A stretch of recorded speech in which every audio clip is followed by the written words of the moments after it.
नमस्कार दोस्तों, भजन भक्ति चैनल में आपका स्वागत है।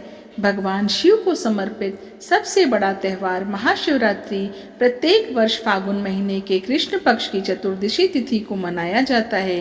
यह त्यौहार शिव भक्तों के लिए बेहद खास होता है।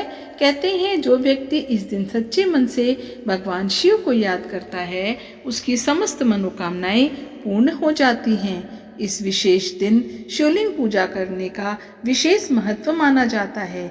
इसलिए कई भक्त फागुन महीने की शिवरात्रि पर रुद्राभिषेक करते हैं। इस बार महाशिवरात्रि 26 फरवरी 2025 को मनाई जाएगी। इस दिन व्रत रखते हैं और शिव परिवार की पूजा करते हैं। पूजा के दौरान महाशिवरात्रि व्रत कथा को सुनना फलदायी होता है।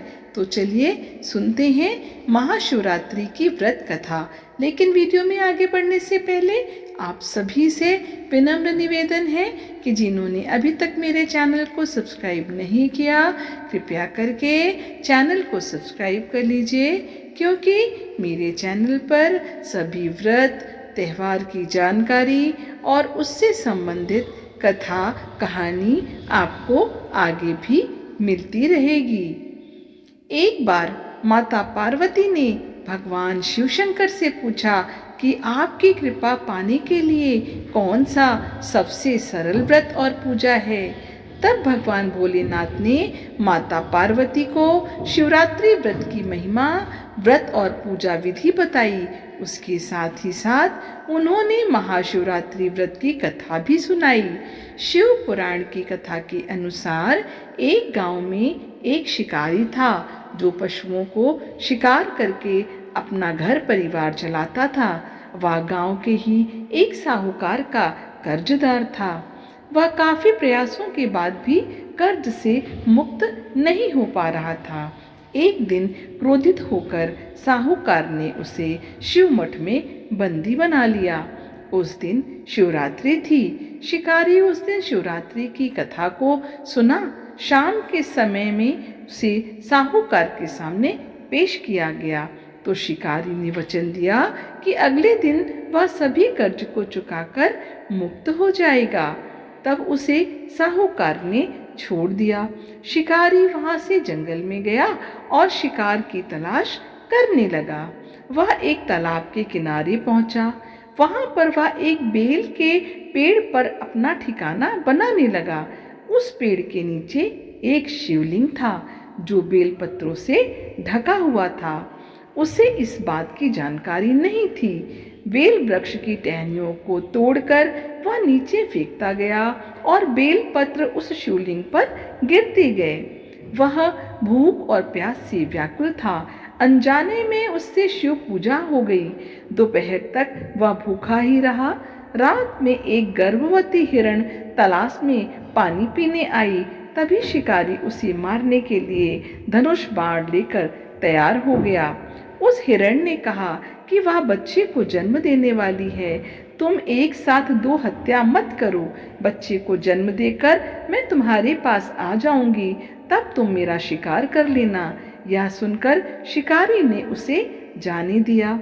कुछ देर बाद एक और हिरण आई तो शिकारी उसका शिकार करने को तैयार हो गया। तभी उस हिरण ने भी कहा कि वह अभी ऋतु से मुक्त हुई है। वह अपने पति की तलाश कर रही है, क्योंकि वह काम के वशीभूत है। वह जल्द ही पति से मिलने के बाद शिकार के लिए उपस्थित हो जाएगी। शिकारी ने उसे भी छोड़ दिया। देर रात एक हिरण अपने बच्चों के साथ उस तालाब के पास आई। शिकारी एक साथ कई शिकार को देखकर खुश हो गया। वह शिकार करने के लिए तैयार हो गया। तभी उस हिरण ने कहा कि वे अपने बच्चों के साथ इनके पिता की तलाश कर रही है। जैसे ही वो मिल जाएंगे तो वो शिकार के लिए आ जाएगी। इस बार शिकारी उन्हें छोड़ना नहीं चाहता था, लेकिन उस हिरण ने शिकारी को उसके बच्चे का हवाला दिया तो उसने उसे जाने दिया। अब शिकारी बेल वृक्ष पर बैठकर बेल पत्र तोड़ तोड़ कर नीचे फेंकता जा रहा था। अब सुबह होने ही वाली थी, तभी वहां एक हिरण आया। शिकारी उसे मारने के लिए तैयार था, लेकिन हिरण ने कहा कि इससे पहले 3 हिरण और उनके बच्चों को तुमने मारा है, तो उसे भी मार दो, क्योंकि उनका वियोग वो सहन नहीं कर पाएगा, और यदि उनको जीवन दान दिया है तो उसे भी छोड़ दो। परिवार से मिलकर तुम्हारे समक्ष उपस्थित हो जाऊंगा। रात भर उपवास, रात्रि जागरण और अनजाने में बेलपत्र से शिवलिंग की पूजा के प्रभाव से शिकारी दयालु हो गया था। उसने हिरण को भी जाने दिया। उसके मन में भक्ति की भावना प्रकट हो गई और वह पुराने कर्मों को सोचकर पश्चाताप करने लगा। तभी उसने देखा कि हिरण का पूरा परिवार शिकार के लिए उसके पास आ गया। यह देखकर वह और करुणामय हो गया और रोने लगा। उस शिकारी ने हिरण परिवार को जीवन दान दे दिया और स्वयं हिंसा को छोड़कर दया के मार्ग पर चलने लगा। शिव कृपा से वह शिकारी तथा हिरण का परिवार मोक्ष को प्राप्त हुआ।